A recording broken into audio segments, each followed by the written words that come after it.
All right, welcome. Today, we're pulling back the curtain on the world as we know it. We're diving into a pretty wild idea from our sources that so much of what we think of as reality is actually a kind of man made construct, a grand illusion that's really designed to keep us, well, distracted.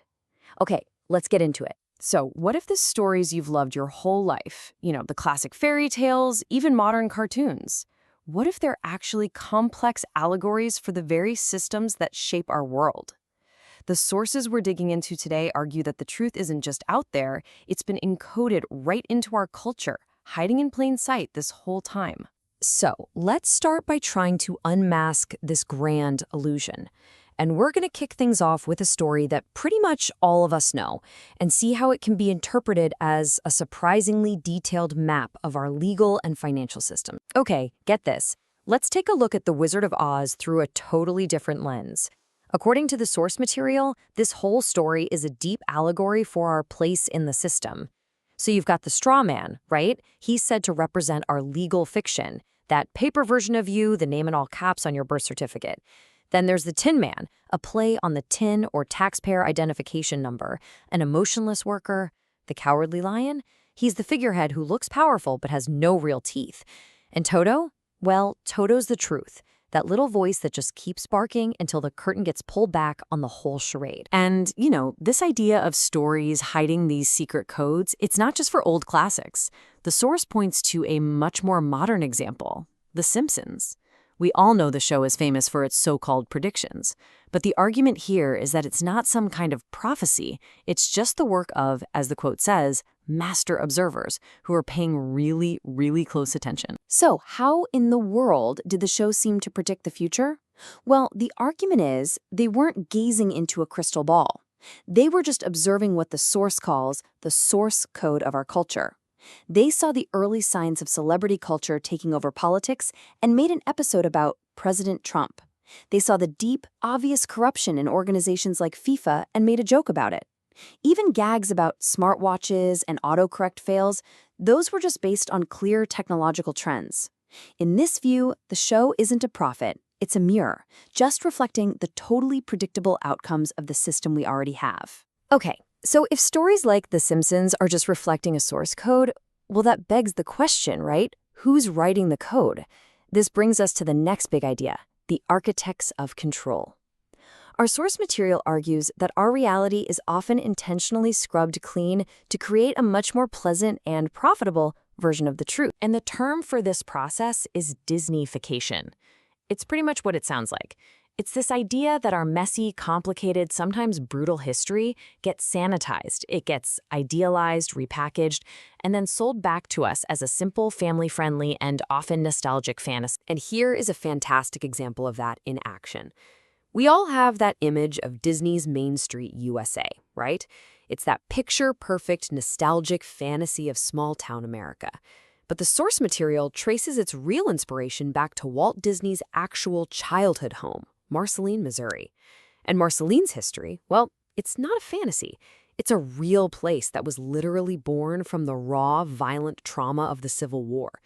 The sanitized version completely papers over this forgotten source code. And look, this isn't just about theme parks. The source argues this is a really powerful form of control. Think about it. The Wizard of Oz is set in Kansas, but it totally ignores that Kansas has this incredibly violent history as Bleeding Kansas, which was basically a prelude to the Civil War. The argument is that we're given the palatable fantasy to distract us from, or maybe even to make us forget, the raw, difficult truth. So, okay, we've talked about these big societal-level illusions. But how does all of this connect back to you and me personally? This is where the whole narrative takes a really interesting pivot. The source argues that these external control systems end up creating internal wounds, and that our own individual traumas are actually a direct reflection of this larger game. Now, this is a direct quote from one of our sources, and it's something I think a lot of us can relate to. That feeling of being a creative, daydreaming kid in a world that just demands you to fit neatly into one little box. The system, as it's argued here, doesn't see that kind of individuality as a gift. It sees it as a problem that needs to be fixed. And for the author of this source, the system's fix was medication. This quote describes this vicious cycle of being put on drugs to be more focused, to conform, to fit in better, and it's framed as a literal attempt by the outside world to medicate the very essence of who they were. But this is where the whole story flips on its head. Because what if those feelings of being misunderstood, what if those traumas, those wounds, what if they aren't just a burden to carry? The source proposes this radical idea. What if those intensely personal struggles are the very keys that help us see the illusion for what it is and actually unlock a path to freedom? Okay, so if the world out there is an illusion and our own personal wounds are the keys, then where do we go from there? Where is the lock? Well, the source suggests a radical shift in focus. It argues the answer isn't out there at all. The entire journey, the temple itself, it's internal. To explain this inner journey, the source brings up a really complex, pretty esoteric idea it calls the sacred secretion. It's described as both a biological process and a powerful metaphor. So the idea goes something like this. A vital fluid starts in the brain, in the cerebrum. It's then refined by the pineal and pituitary glands, which creates a kind of electrical and magnetic charge. This essence then travels down the spine, and it all culminates at the solar plexus, creating what's described as a spiritual seed for your own internal salvation. It's like a symbolic map for an inner journey. And to back up this idea of a hidden internal order, the source points to patterns, like in numerology. It offers up the number 9 as an example. And this is pretty wild. Think about a circle, right? 360 degrees. 3 plus 6 plus 0 equals 9. Cut it in half, 180 degrees. 1 plus 8 plus 0, that's 9. Half again, 90, 9. And again, 45, 4 plus 5 is 9. It's presented as evidence of a hidden universal code, an underlying design to everything. And this quote, man, it just perfectly sums up this whole shift in perspective. The idea is that the oppressor, the pharaoh, isn't some external force you have to fight. The real work, the real temple, the real liberation, it's all found inside. All right, this brings us to our final section, and honestly, this is the most empowering part of the whole idea. Because if the temple is internal, then our entire perspective on who we are and what the universe even is has to change completely. So why? Why would this grand, complicated illusion even exist? Well, the source suggests something pretty mind-bending.